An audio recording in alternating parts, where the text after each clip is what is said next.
আসসালামু আলাইকুম। সম্ভবত আমার বরিশাল মেহেন্দিগঞ্জে পাথার বাজারে হইব আমি কাভার ব্যান্ড দেখছিলাম। বড় মালবাহী গাড়িগুলো অথবা বিভিন্ন কোম্পানির গাড়ি হইব এগুলোই।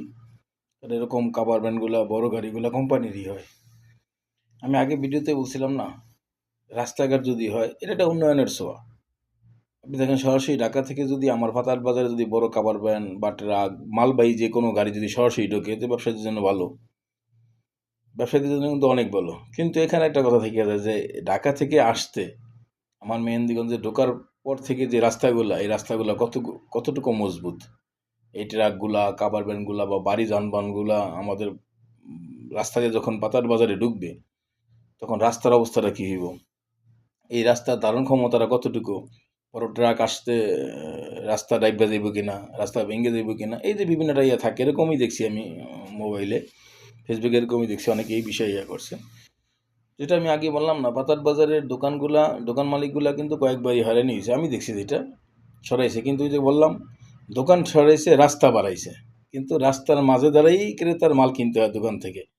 যতটুকু রাস্তা আছে এর থেকে যদি দোকান যদি আরও 5 হাত পিছনে থাকে, ক্রেতা যদি দোকানের জায়গায় যদি মাল কিনতে হয় রাস্তা ছাড়িয়া, তলেই রাস্তা বড়, তখন কিন্তু এই কাভার ভ্যানগুলো আইসা রাস্তার এক সাইডে বা যে দোকানে মাল নামবে ওই জায়গায় দাঁড়াইতে পারে।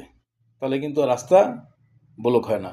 রাস্তা চলাচলের জন্য অন্যান্য রিক্সা গাড়ি আমার এলাকাতে আছে, নসিবন টসিবন যাই কিছু আছে, এই অটোগুলা সমস্যা হয় না।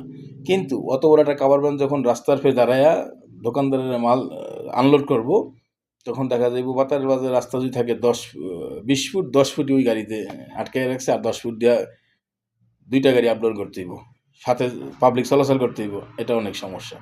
এই জন্য বলছি, হয় দোকানদাররা কিন্তু হয়রানি হয়েছে, আমি দিছি তো, কিন্তু দোকান যেখানে সরাইয়া নিছে ওই পর্যন্তই আবার রাস্তা নিছে।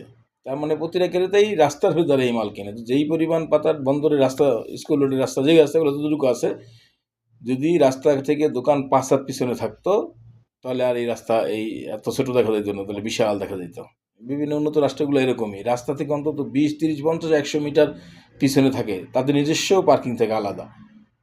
সরকারি রাস্তার উপরে কোনো গাড়ি পার্কিং করে না, পার্কিং জন্য সম্পূর্ণ আলাদা। তাদের জায়গা বেশি, রাস্তা বেশি, খরচ বেশি, আমাদের কম। কিন্তু তারপরে আমাদের বাজারে যখন দোকানগুলারে সরানো হয়েছে তখন বুলিয়ে দিলে হইতো যে তোমরা অন্তত 5 হাত বা 2 হাত 4 হাত জায়গা অনুসারে তোমরা সরাই রাখবা, তাহলে আজকে এই সমস্যাগুলো হইতো না। ঢাকা থেকে সরাসরি গাড়ি আসলে এটা আমাদের উন্নয়নের একটা ছোঁয়া। পাতার বাজারে গাড়ি ঢুকলে এটা তো বিশাল কিছু। কিন্তু এই যে সাময়িক সমস্যাগুলা, এইটার বিষয়ে ইয়া করতে হবে এবং এইটা